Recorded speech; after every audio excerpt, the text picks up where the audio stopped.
Hey kids, CJ Ramone, world famous Ramones, right here.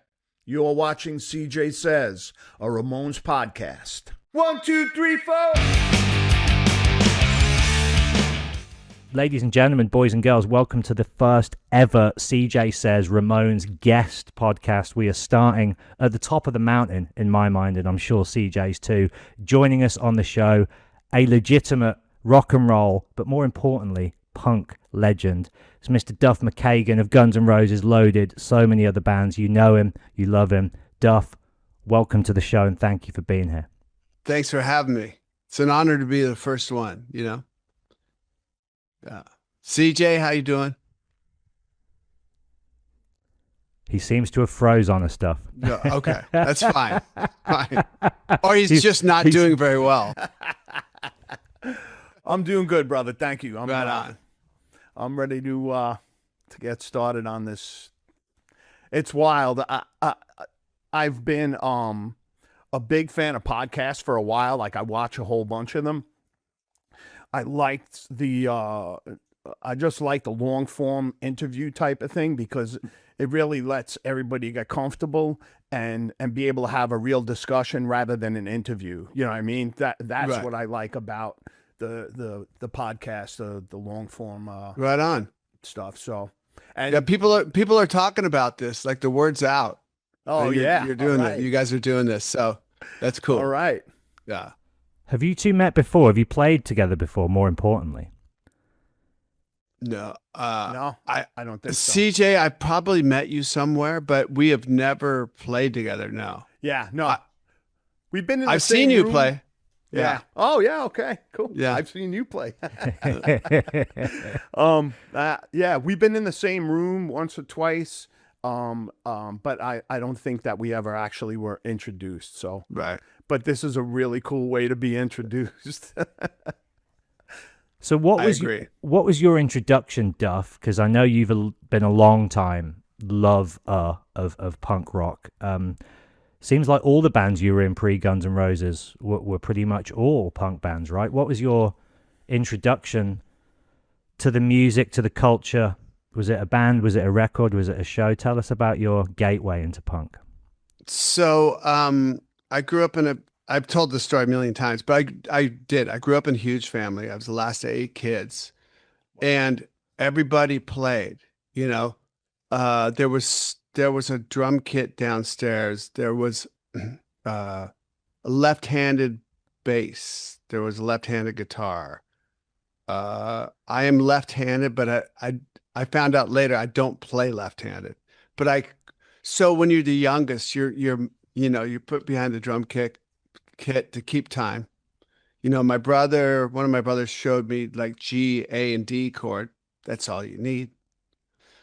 He showed me, I had to play it at something, and I was like in 4th grade, 5th grade. Today's Your Birthday by the Beatles. It's something. So they're on the bass. So ba-da-da-da-da-da, and there's the major scale, which I didn't know that's what it was. Blues, major scale. Well, that's all I really ever needed, you know? So the first chords and the first drum beats and the first bass lines I learned were things I didn't really need to take any lessons after that. You can figure crap out after that, right? But being in a family, 8 kids, I grew up with their music, which was great. It was Hendrix and Zeppelin and the Beatles and the Stones. FM radio just started in like 1971. So that would play in our house stereo. So they would play like album sides back then on FM radio. So then we got a reel-to-reel tape machine my brother brought back from Vietnam.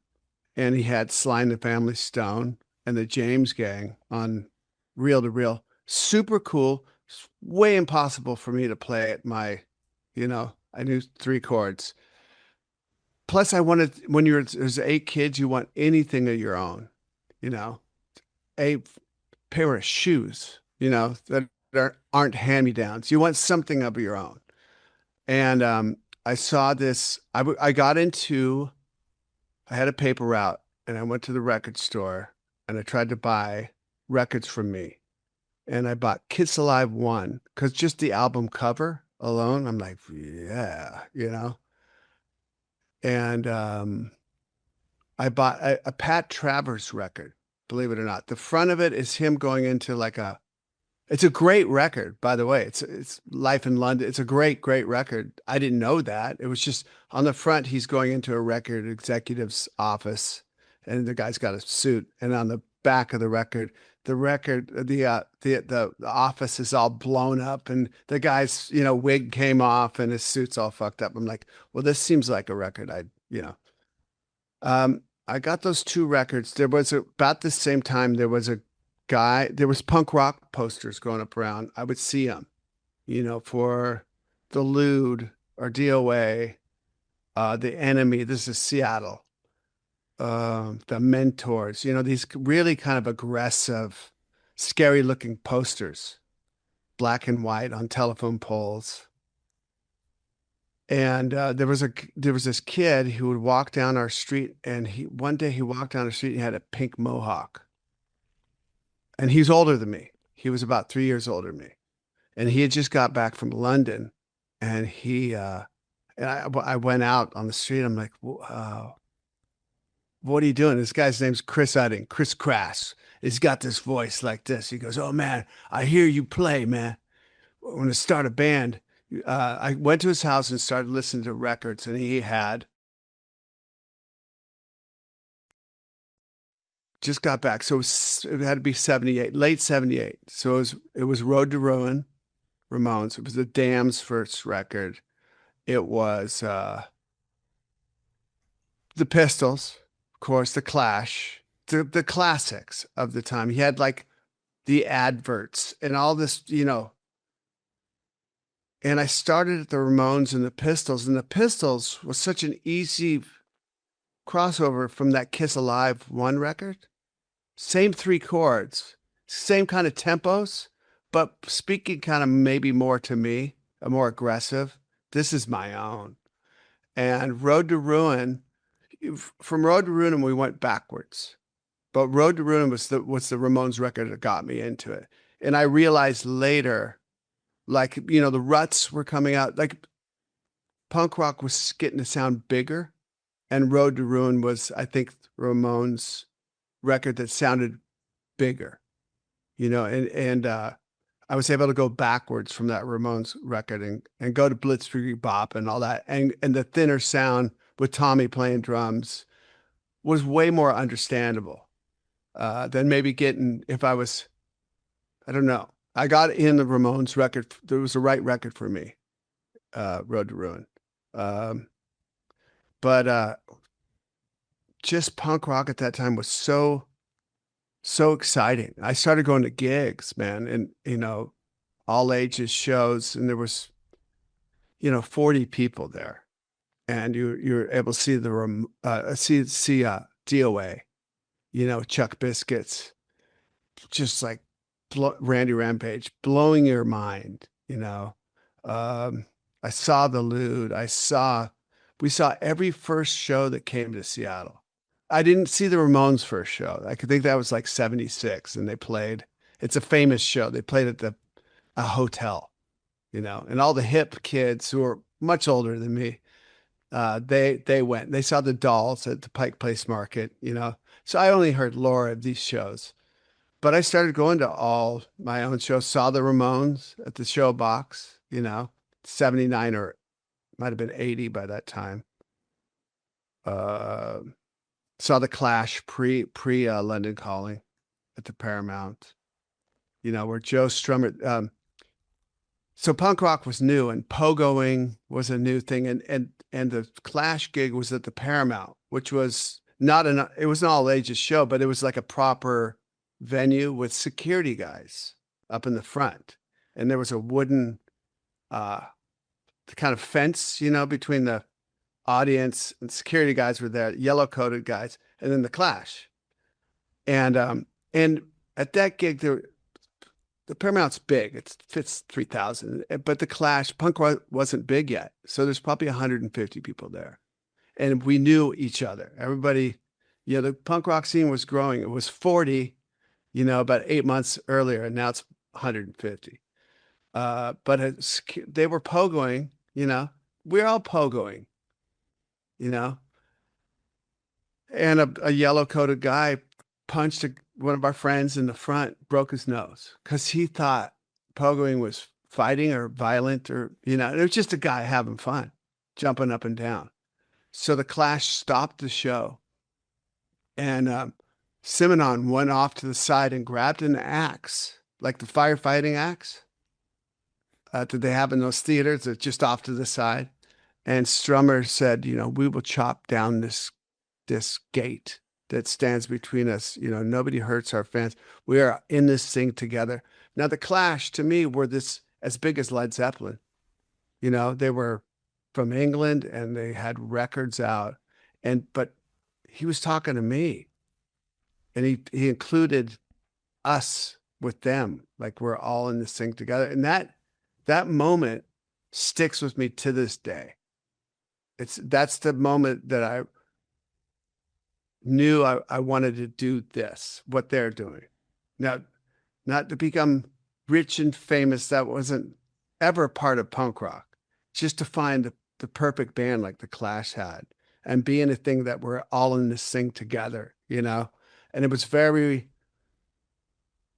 heavy for me that moment, like realizing because I'd seen Led Zeppelin at the Kingdom, and it was in 77, and it was epic, and I was 13, and it was Led Zeppelin, and you want Led Zeppelin to fly in on a plane and be whisked to the gig, in limousines, and you want them to fly off. They're Led Zeppelin. But here was a band that I considered as big as Led Zeppelin that suddenly included me into their thing, and the stage wasn't 200 yards away. It was right there. They were right in front of me. And so yeah, that was that. That was that for me. But so many good bands came out during that era, the Ruts, and special, like ska came out, and even the Police and 999 and the Jam, and there was so many, and the Germs came out with that record that was just like sonically, we'd heard they were making a record, and Joan Jett was a hero in the punk rock scene, um, and when that Germs record came out, it was like, holy fuck, what's happening, And there was guitar, like Pat Smear doing he was like the Eddie Van Halen of punk rock, If it's 1980 and you're 14 years old, it's like, wow. Brian James was also like that guy. He was the shredder. I feel like I'm just babbling, but No, not at all. Please. yeah. So it was a magical time, for me. And the Ramones were always, of course, that constant American thing we had, The Ramones started it all, for that modern era. Of course, there was Iggy and MC5 and Alice Cooper before. But here was, Ramones started it, you had to get one of those leather jackets.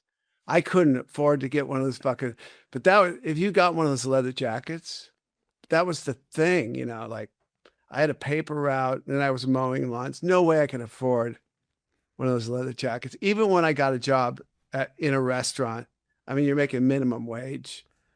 By this time, my mom moved out of her house, so I had to find an apartment.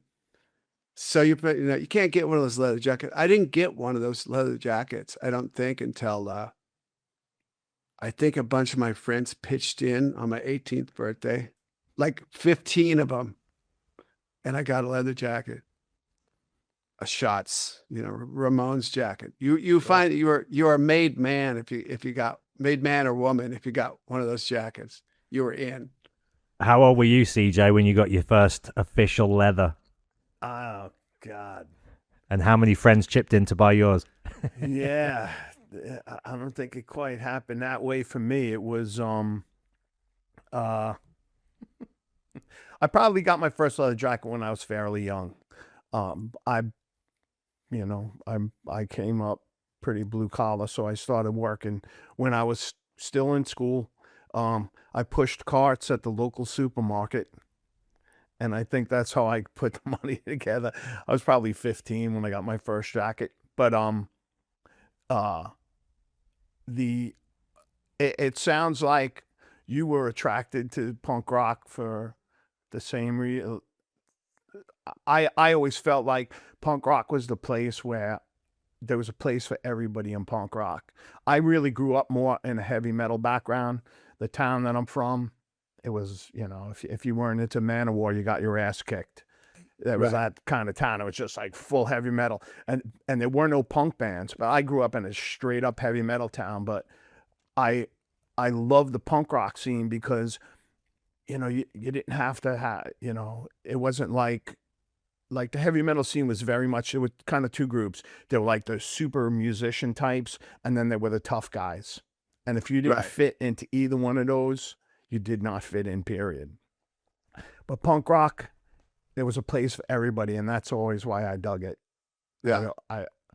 It just it it was cool to go to a show and be around people that I wouldn't run into on an everyday basis, and not just the way they look, but the way they thought and the way they acted, the way they carried themselves in the world. And I think it sounds to me like that's where that's kind of what attracted you to it too. And I'd be willing to bet there's a whole lot of us that found our way to punk rock because of that. Yeah. Yeah. No, that's a great point, because when the guy Chris Crass I told you about, he introduced me to all these people, and that's Kurt Bloch, who's in Fastbacks, Kim Warnick, but also all these like people. So you talk about like intellect and different ways of thinking. You didn't get that in a public high school with your peers, of course. No. But it was truly the oddballs. That the first generation of punk rock was the outcasts and the oddballs. And I have some dear old friends to this day that are still those like OG original oddballs and outcasts. Like, I love the way you think, and you've never changed, and it's beautiful, But yeah, I mean, Seattle, blue collar town back then. It was Weyerhaeuser, lumber and Boeing, and that was it. And dressing punk rock, when you made like you went punk, they used to call that. Oh, he went punk, man. Yeah. But I mean, there was definitely times like a car full of jocks from the frat at the University of Washington pulled up on me. They emptied out the car, beat the shit out of me because I was a punk rock faggot. That happened more than 5 times to me personally, but you knew you were onto something. If you were disturbing these fucking guys, fuck you. And me and my buddy Eddie, at one point, we walked up over. We were going to pick up our friend's girlfriend, and she was at a frat. And we opened the door. There was like a frat party going on. It was me and Eddie, like a couple punk rock, 16-year-old dudes, and we're here to get, And they emptied out, and they just proceeded. They played on the guys were huge. It's like, we're not really a challenge to you guys, but okay.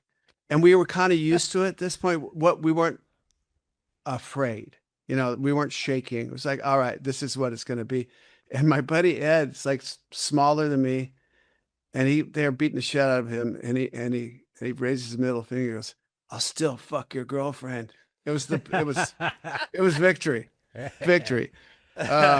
You were empowered by this newfound community, obviously, and you found strength in numbers and acceptance, right? And kind of encouragement of your eccentricities. What I find really interesting about what punk did on a universal music level is the scenes that would emerge from it, not just punk, but grunge and the kind of 80s LA hair metal band movement, which, both went on to conquer the 80s and 90s respectively in terms of like commercially successful rock music, but all of those bands, I feel like, kind of had roots. If not every member, at least one member of all of those bands grew up in the punk community. And, you know, CJ's talked to me a lot about the Seattle guys, the guys in Soundgarden and Alice in Chains and Pearl Jam, and how affected they were by that music. Obviously, you know, your musical upbringing was all in Seattle, Duff, before you moved to LA. Yeah. What was the impact of punk on that geographical location, and how different was it to the East and the West Coast, kind of LA and New York punk scenes? Because when people think of Seattle, they don't think punk rock, but obviously it was thriving, right? And it was what preceded grunge. Yes. So we had Vancouver, BC, and there was emphasis on the B of the BC. Back then it was still I think they had the pound before they had the, I think it was still the pound there in the late 70s. So for English bands to come and play Vancouver, BC, and come across Canada, it was a lot easier. So we would go up there to see bands. Vancouver scene was thriving. They had DOA, Subhumans, Modernettes, Pointed Sticks, so many bands out of there. Seattle itself, we were small, but Seattle has a sense of humor, and I'm not sure if it's still there, but there was this like Seattle, oh, you must be from Seattle, you know, like the sense of humor was pretty pointed. But starting to play in bands, which I started to do, my first ever gig was in a band called The Veins with that Chris Crass guy, and Great punk name, that is, The Veins. Yeah, The Veins. And we opened for Ron Reyes, Black Flag. So 79. That was my first ever gig. But getting in a band and then playing gigs, there was like started to be punk rock houses. You know, there was a place called the Madhouse where they were older. They could afford, you know, they all pitched in and they had a house. And there was a guy named Fnarf there that could pick up a couch with his mouth. That was his claim to fame. Fnarf. You know, just weirdos and eccentrics, but you could, they would teach you chords, and like, this is a cool guitar, whatever it was, some Mosrite thing or you know, okay, well, that's a cool guitar. Yeah, it sounds good. Why does it sound good? You know, well, through this amp, this amp's got tubes in the back. Oh, right. What do the tubes do? You know, if you were interested, you could, you know, everybody would just share ideas, share equipment. I learned to play and write songs through watching these other bands and listening to records. And great thing about punk rock, you could form a band, go out and play the next weekend, you know, write 4 songs, and, you know, probably the worst 4 songs you ever wrote, but you were playing a gig that weekend and you were part of a thing.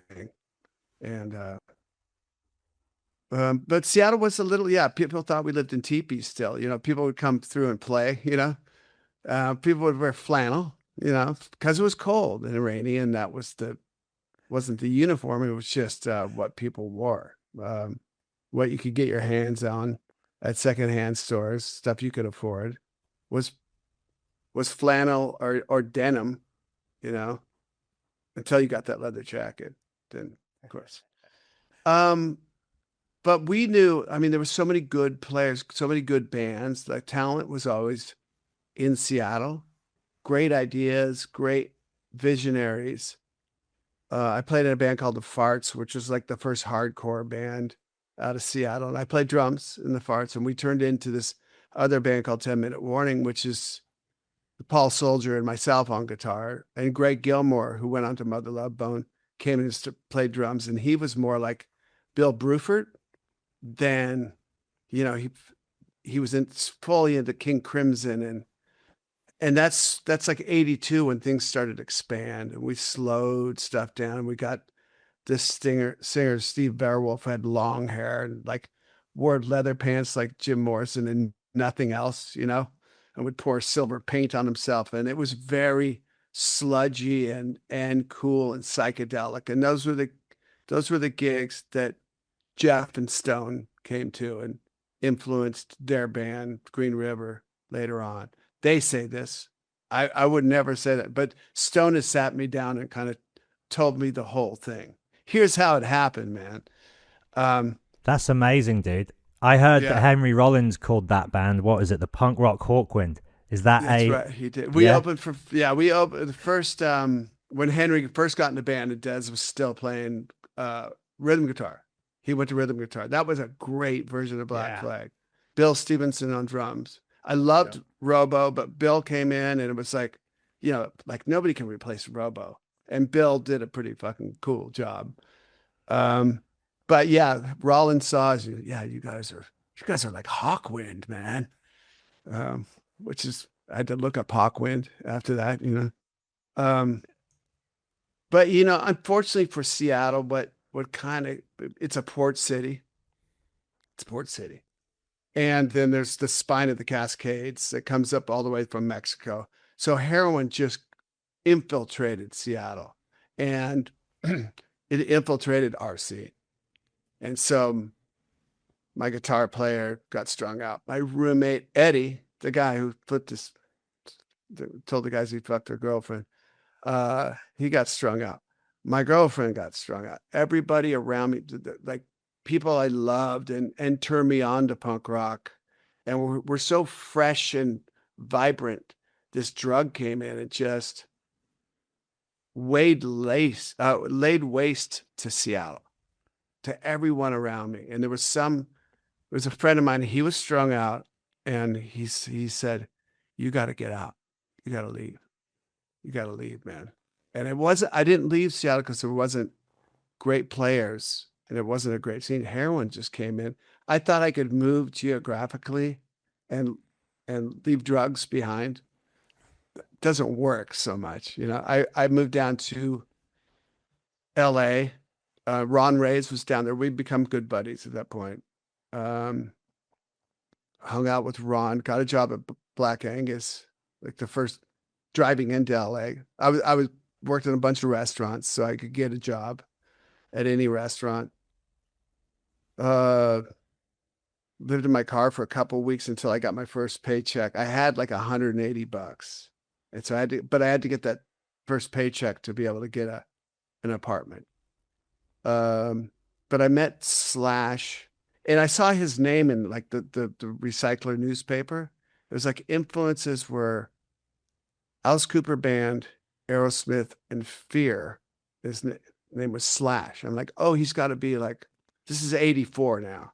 He's got to be from the punk rock scene like me. And we were looking for what's next, at that point. And our band 10 Minute Warning had already made a really big step forward into what was next, whatever that was. Hardcore punk rock came in, and CJ, you probably remember that it's just, like punk rock gangs and fighting and stabbing. And like, this is not punk rock. This is like the jocks coming in from the suburbs, shaving their head, saying white power and all kinds of bullshit, and we're watching it going, this is not our scene anymore. So whatever's next is on our shoulders. Fuck them. We're moving on. And met Slash and I go and meet him. I'm expecting kind of like I had blue hair, short blue hair, and he's this long haired guy. And Steven Adler was with him. And it was really kind of culture shock because CJ, I didn't really grow up in metal. There was a metal scene across the lake from Seattle in a place called Bellevue. And there was great metal happening there. And 10 Minute Warning went out and played at a metal show during that crossover time. And it made like the cover of the Seattle Weekly newspaper. It had like punk versus metal. But those were fun times, right? But meeting Slash and Steven, like, oh shit, a couple long haired dudes. But I talked to Slash on the phone. He was so cool. And his references to music were so right on. He'd seen the Germs at the Starwood. You know, he'd seen these, he was in Hollywood when it's all going down. And I go to his apartment, his mom's apartment, and he starts playing guitar, acoustic guitar. And I'm like, what the fuck? He plays then like he plays now. And he's just like, where did you come from, you Martian, man? But but so that was my next, going into my next step. That was it. I went from the Veins, my first band. We were actually called the Thankless Dogs first. And Mike Refuser from this band called the Refusers was in the band with us. Anybody who knows the Seattle scene will know who the Refusers were. They were kind of like a Kiss, mixed between Kiss and the Stooges. And they were the first one in Seattle. They had leather jackets. They were older. They had Marshalls.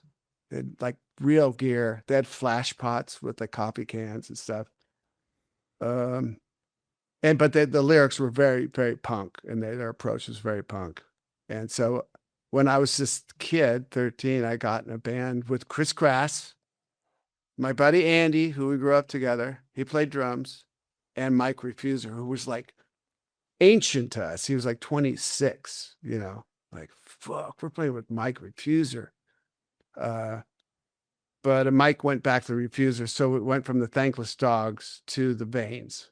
And the Veins' first single, only single, came out in 79. There's a song on there called The Loser. And it's Refuser, you fucking loser. Because he left us. He strung us out. And we were like 13 or 14, like, that ain't going to pass, man. We're going to write a song about you. Street Justice. Is that song available to listen to anywhere, Duff? Of course. It the is. Veins. Vains. School Jerks is the name of the single. Amazing. Yeah. What a trip, dude. You've really seen it all. And this is before you even start, you know, the biggest rock and roll band ever. Just such an amazing storied life. And I love this idea of you just like landing in LA and the culture shock just being that extreme. And you kind of thinking like, where the hell did you feel safe? Because I know the LA scene was particularly violent, right? And the police in LA, CJ talked to me about this. He said when he went to LA for the first time, he noticed how, I mean, you can tell it, CJ, how the police there were like that much more out for blood when it came to like picking on punks. You know, so growing up in New York, the punk scene, there wasn't a whole lot of politics in our scene, like in the music and stuff. It was definitely like the teen angst thing, but we didn't have a lot of politics.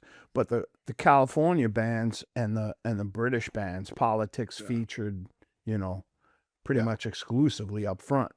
And I didn't really get it until I was stationed in San Diego. I was in the Marine Corps for a short period of time. And I would take the Greyhound up from San Diego to LA. My sister lived in Hollywood on North Alta Vista, right around the corner from the Seventh Veil. Yeah. And I used What's to the take Seventh Veil? What's the It's, Seventh Veil? So, you know where rock and roll I'm joking. rocks? I'm joking. I can't believe I didn't catch that. It's like a But I used jewelry to take shop, the right? bus up there. Right. Yeah. Sell clothes. And me and my sister were out going to get breakfast one morning, and we went across a street, and a cop car comes wheeling up, and I'm thinking like a store's getting robbed or something. So I like push my sister back against the wall, and I'm getting out of the way, and they run up and they're like, "Let me see your ID." And I was like, "What? Why? What's up?" He's like, "Put the cigarette out. Let me see your ID." So I give him my ID. He's like, "I'm gonna write you a ticket for jaywalking." I'm from New York. I was like, what's jaywalking? I didn't even know what it was, you know? Right. Wow. And it occurred to me, and I, you know, a couple of times I seen the cops like harassing skaters and stuff like that. And it occurred to me like, oh, the cops out here are different than the cops in New York. In New York, you could be walking down the street smoking a joint, and they'd walk up behind you, kicking the ass and tell you to get off my beat, you know? But out in California, all of a sudden I realized, oh, the cops out here are different. This isn't New York. And that's that's when I started to understand all the, lyrically what punk rock in California was about. Yeah. It was a real cultural difference from how I grew up. But it's I found the scene in California to be way more violent than the scene back in New York, in a different way, because like if you went to CBGB's matinees and stuff like that, it could get violent, but for the most part, if you got knocked on the ground, everybody picked you up. Of course. You know what I mean? You'd catch an elbow and, get slapped around and everything else. But for the most part, everybody looked out for everybody else. Out California, it was like a bloodbath at some of the shows. Like literally, I was like, wow. Yeah, I stopped going, man. I mean, when I moved down in '84, like I mentioned before, I kind of moved on. I'd come down to Southern California and played punk shows and saw, like, played at Cathay de Grand once, and there was these guys wearing these armbands, and they were up in the parking lot as we were like loading in and stuff. And I asked, was it Carlos Guitarlos? I think was the guy who ran Cathay de Grand. And I'm like, what's with the guys what's with the armband? He goes, oh, that's the LA Death Squad. I thought he was joking because they were punker guys. I'm like, yeah, okay, but what do they do? He goes, no, it's a gang. I'm like, a punk rock gang? Yeah, there's a bunch of them here. I'm like, fuck. And that's when I started seeing the strings of punk rock kind of unraveled, I got to know some of those guys later on, I mean, I knew everybody, right? I was kind of like in this middle ground. I knew, like, the Jacks guys were good friends of mine. You remember the Jacks, San Francisco? Yeah. Don't remember. Like skate club. Okay. But they were rad. They were a protectorate, like if you went with the Jacks, because they were in Vancouver, BC, and Seattle, and LA and San Francisco. And I was kind of like honorary Jack guy, because I was the musician. Like, they all, like, we want that guy to succeed. He's a musician, He doesn't need to get in fights and do all that other stuff. And I was glad to be in that spot. But you got to know some of the lads, and, White Fence, like, a lot of stuff was going on that I just kind of did this to, but the Cops, I mean, there's a song called Out to Get Me on the first Guns record. It's about the cops, West Hollywood sheriffs. So it was political. So is Paradise City, Captain America's Got a Broken Heart. It's just shit that was going on then. And I think you're right. Like, I never took that. Like, East Coast, probably influenced by the Ramones, just stayed out of politics. And, for the most part. For the most there part. were a couple, but yeah, but it's it's an interesting thing when you look at the different punk rock scenes from all over the place, and how the lyrically each place kind of really represents the streets. Like the kids that were singing, writing punk rock in LA and out on the West Coast were writing about what they were experiencing on the streets, just like the kids in England, in London, were writing about what they saw on the streets. The Damned, I always liked. They weren't as political as the other bands. They were more like a New York band, where they were about the show and, and looking cool and, singing a bit more nihilistic than they were political. Yeah. But yeah, it was punk rock for a while was the voice of the streets. It really was, It eventually got taken, hip hop and rap really kind of, I think, post punk. That's where that was the music of the streets. That was the NWA for sure was that first, like, okay, here's what's happening.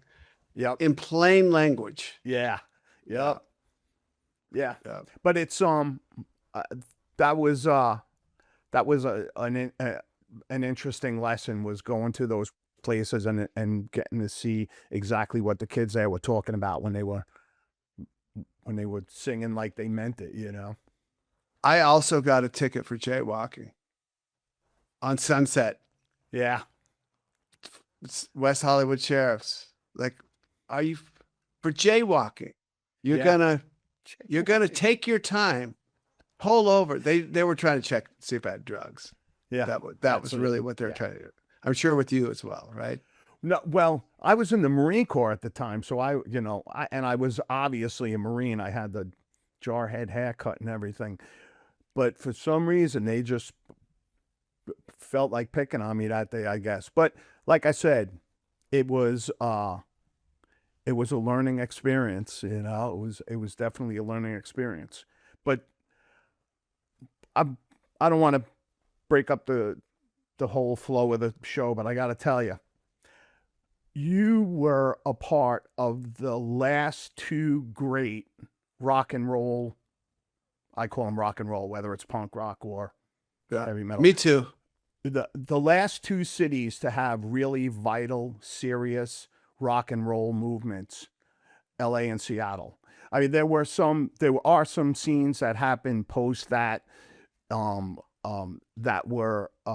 that put out some really great music, groups of bands from certain cities. But to me, the last two truly great movements in rock and roll came out of LA and Seattle. And you were part of both of those. So you really own a really unique piece of real estate in music history. The fact that you were in both of those places for both of those movements. So I just want to say a little tip of the hat there to you. That's thank you. Not a small thing. Well, I mean, I just gravitated toward. I was always just trying to find the best band I could find. 10-minute warning. We were just about there. But the heroin came in. I think, like the guitar player, Paul Soldier, the lead guitar player, was awesome and unique, and learned from Thunders but surpassed Thunders in ability. Thank you. Yeah. And I learned from Jonesy and guitar. I was playing guitar, Jonesy, and then like influenced by this band called Personality Crisis from Calgary.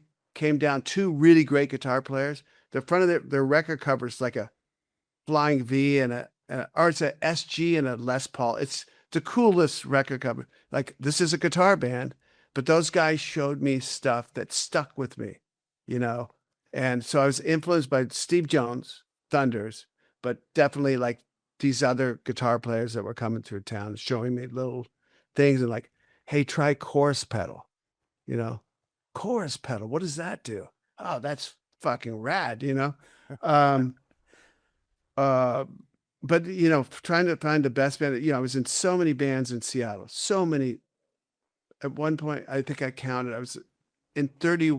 Some of them were just fuck bands, but it was like 31 bands, Duff, it sounds like you're playing every instrument in these bands as well. Yes, you're doing drums, guitar, and bass at different correct. points. Yeah, correct. So it's a great way to learn how to be in a band. I played like Little League baseball for 5 years and Little League football, with these really great coaches who are young and aggressive. And it was about team. When punk rock came and I stopped sports, but that team kind of thing, like, and being from a big family, you knew how to work with others, and that was really important. So I was trying to find that band, like that, I could kind of parlay all of that shit into. And so that took me from Seattle, from a few really great bands that were influential later on, to LA, and like, let's try this all over again. Can I find a band in a city where I know only Ron Reyes, Didn't you try him out to sing in an early incarnation of Guns as well, which would have been a very different timeline, wouldn't it? I think he came in with me and Slash and Steven. Yeah. Yeah, it would have been a different thing, wouldn't it? Very But different. Ron was in the middle of doing like I think he was on the run a little bit. So he ended up in Come on. he ended up in Vancouver, where he still is, and he's a proud father. What a great guy. But I think he had to go to Canada there might have been a reason behind it. Till things blew over. I think there was something to blow over. Yeah. Well, In New York, if you got in trouble, you went down to Florida. There you go. Yeah. Yeah, we had Canada right there, So Yeah. right. Yeah. one of my favorite stories, Duff, and I'm sure you've probably told it a few times, but I wonder if you wouldn't mind sharing it with us on here, because I think when you get to LA and you're searching for this band, and everything that you've been experiencing and learning does fall into place with Guns N' Roses, you do get these incredibly different, talented, powerful mix of personalities. And there's a tour that you guys do, right? It's the first Guns N' Roses tour, very haphazard. And it's from, like, I guess, Sacramento maybe to your old hometown of Seattle. And you're in a van and it breaks down, and the whole band hitchhikes the rest of the way, right? And you've kind of said, I think it was in your book, maybe I read it there, you said how that moment, in your mind at least, was what cemented the gang Guns N' Roses, because you were like, if we can go through this together, then maybe we can conquer the world together.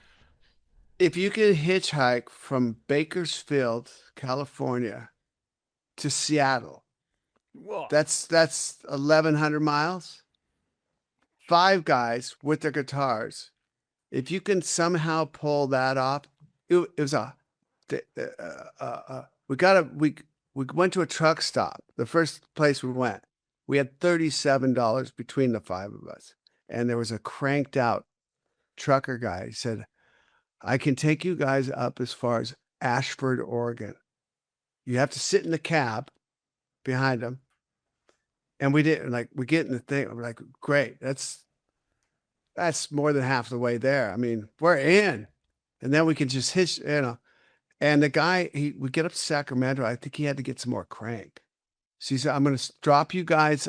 He drops at the Capitol lawn, the state capitol, 110 degrees out. We're starving, like nothing to eat, nothing. We'd got some onions in Bakersfield off the side of the road, the onion fields, right? The famous book, The Onion Fields. We had like red onions. It tasted like apples. It was like, oh, food. So we had those. We must have stunk to high heaven for sure. And then we're out on this lawn of this capital, Sacramento, California. What the fuck? I mean, I played punk gigs there before. 110 degrees. And this trucker, we know he left us. This guy left us. But he just went and got some more crank, and he came back and got us. Like, oh, shit. And we got to Ashford, and we went to, there was a soup kitchen. It must have been whatever. Found the soup kitchen and got something to eat, some bread, just anything, like. And we went out on the I-5, hitchhiked, and like a Mexican farmer guy with like a Toyota pickup picked us up. And we were so heavy in the back, we were rubbing against the bed was rubbing against the tires. And he's like, I'm sorry, guys, I can't. He took us like 3 miles, and his tires are smoking. I'm very sorry, I can't take you guys in. It would ruin my truck. I really wanted to help you guys. So we're hitchhiking. We're out there. It's hot as fuck. We'd had some bread, so we're not desperate. Some water, Our guitars, wearing, like then those days you didn't have a uniform. You didn't have clothes. You had clothes. You had what you wore was your everyday. You went to work in it. You did everything, right? So we probably looked pretty insane. But we didn't notice them pass us. But these 2 women came and picked us up, and they were like in their 30s, mid 30s. To us, much older. They had a pickup with a cover on it, And they said, "Where are you guys going?" We said, "We're going to Seattle." And but this time we didn't have our gear. We'd gotten a hold of the band, the Fastbacks, who I was in. So Kurt Block, all the weirdos I'm telling you about, we were opening for them in Seattle. That was our gig. And can we use your gear? Of course you can use our gear. Okay, we're gonna make it. We're gonna make the show. So we had this mission, right? These two women picked us up and they said, "Okay, we're going to come clean with you guys." First we said, "We're going to Seattle." They said, "We're going to Portland." Well, that's another like 300 miles in our direction. Fuck yes. And and they said, "Look, we passed you guys. And then we weren't going to pick you up because of the way you looked." And then we remembered we were hippies and we'd hitchhike and people wouldn't pick us up because of the way we looked. So we circled around and came back, got you guys. They bought us sandwiches. They bought us a 6-pack of beer. It was like manna from heaven, you know? And they really gave a shit about us, what we were doing. They're like, even the truck driver was like, "Man, maybe I'll come up and try to make your show," you know? Like everybody got invested in our thing. And we stopped. They got us sandwiches and beer at some place on the way. And I called my friend Donner Collect on the payphone, and I said, "Dude, here's our story." And he goes, "Oh no, everybody knows your story now up in Seattle. Like it got out the Fastbacks." I said, "Can you come to pick us up in Portland?" That's a big ask. That's 180 miles down. But he was just all, "Yeah, I'm coming. I'll get you guys." Figured out a place to meet. We piled in Donner's car, and we made the show. And it was like, okay, if we can do this, Donner's funny side note, Donner, he, back in that day, this is when Seattle was like at the forefront of really strong weed. They grew the weed in the basements and that hydroponics and shit. And Donner was one of these guys. He had a false wall and a kiln in case, you know, the police came and said, "You're drawing a lot of power. You know what's going on?" "My kiln." He had a bunch of pottery. But so he made some brownies, and I knew not to touch any of Donner's anything.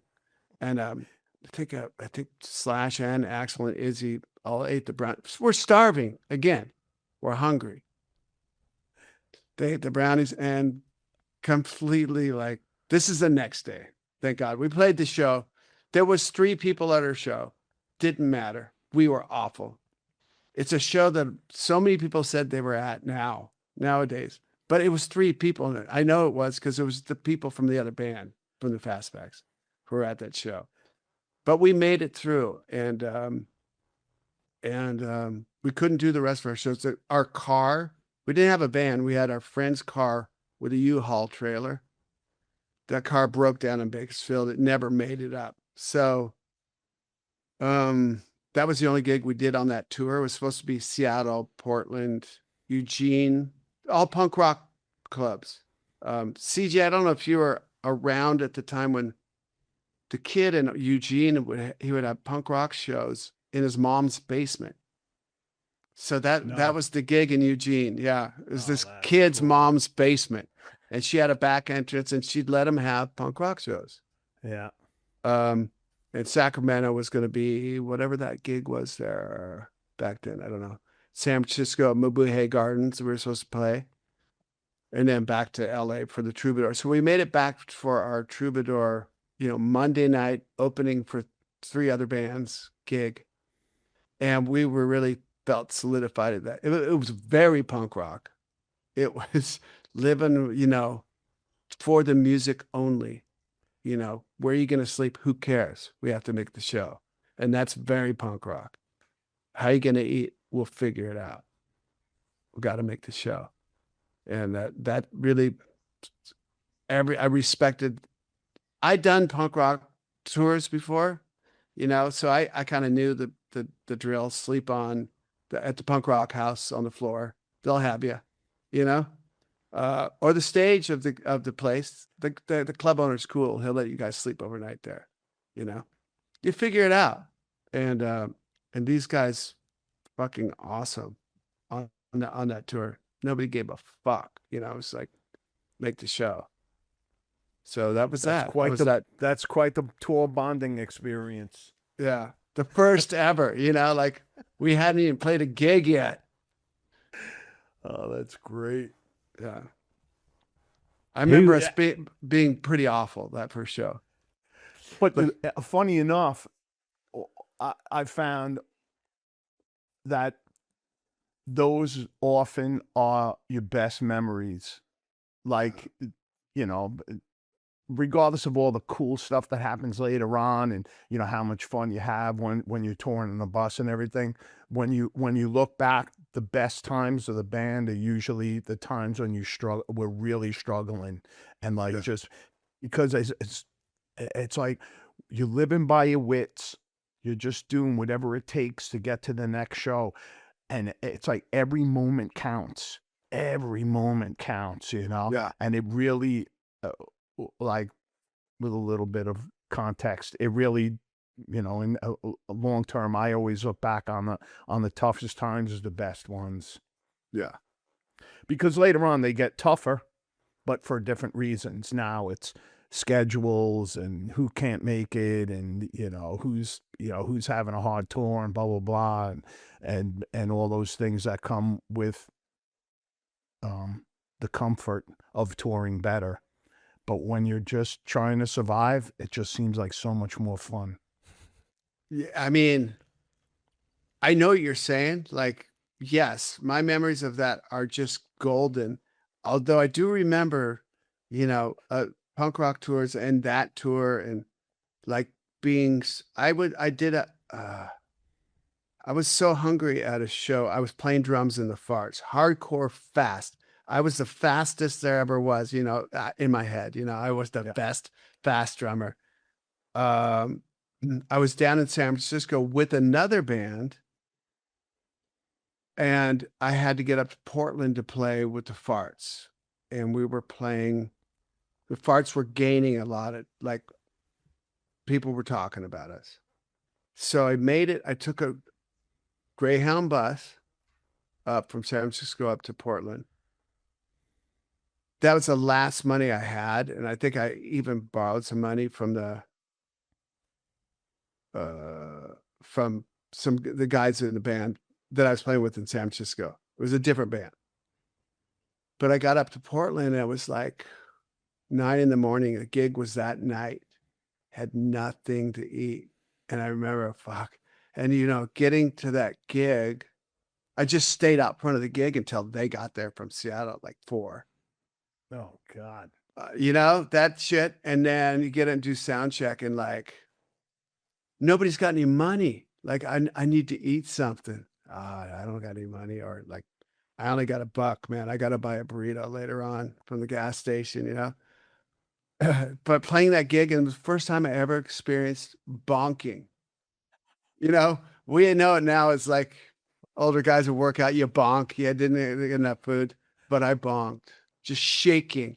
And I was the worst drummer ever that night. So I was so embarrassed. I couldn't do it. I made it through the set, but I was awful. You should have found yourself a nearby onion field, Duff. There was no onion fields.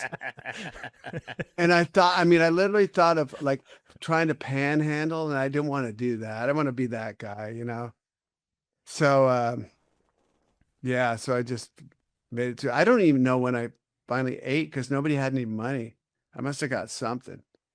But I still remember that as like, we got to do like, you're sober now. Like when I first got sober, I had to feed the rat. I called it. I had to torture myself physically, for me to, it was almost like the Catholics in the Philippines that, do the thing with the barbed thing. And Self-flagellation. Yeah, and I was like riding mountain bikes up hills and just like throwing up. And then I got into martial arts and just would be in this dojo punching and kicking and jumping rope and running the stairs. It was in the valley, no AC. And it was the perfect, like I'm feeding the rat. I'm doing the work inside my fucking head. And I knew I could get there because I did those punk rock shows. I did those times with no money and no food. And when you have no money and no food and you can only drink the water from the fountain if you can get in that office building and somebody doesn't kick you out because you look like a punker, you know, that's a place I would hate to, you know, I never had to live in abject poverty. I came close and experienced it. And I always had a lot, like whenever I could, like after those experiences, I'd give money to the food bank or take food to the food bank, you know, because I was so close to that shit. And I still feel like I'm that close, you know, I'm one bad move away from that shit. But I really learned how to feed the rat. It's a saying I have, you know, Yeah, that's great. Go to the desert. Yeah, I call it go to the desert. That's what my daughters call it, my wife. Oh, he's going to the desert. And that's putting yourself through it to the edge, you know. And that's punk rock, you know. Raising my girls, oh man, punk rock did so much for, you know, just being stand up and speaking the truth and oh shit, if you got something on there, right? You know, you got get it off, you know, face it, don't hide it, you know, be truthful with your wife and your kids and the people around you. And, you know, if you did something wrong, call your friend and say, hey, I might have fucked up there. Did I? And then feed the rat, you know, like, it's just it's punk rock, man. It's me seeing Rollins in Black Flag for the first time and seeing Joe Strummer, you know, they're going to cut down the fucking, you know, fence, motherfucker. You know, that's truth. That's truth in rock and roll, man. That's, Yep. Come on. We just want the truth. And I got to see some of the best doing that shit, you know, and still look for it and love it when I see it, you know. Sound checks at 502, record stores and interviews. Oh, but I can't wait to be with you tomorrow. We are hoping that you enjoyed the first half of that interview. If you want to catch the second half, head over to patreon.com/CJ Says. If you are already a Patreon subscriber, thank you very much. It's all about you guys right now.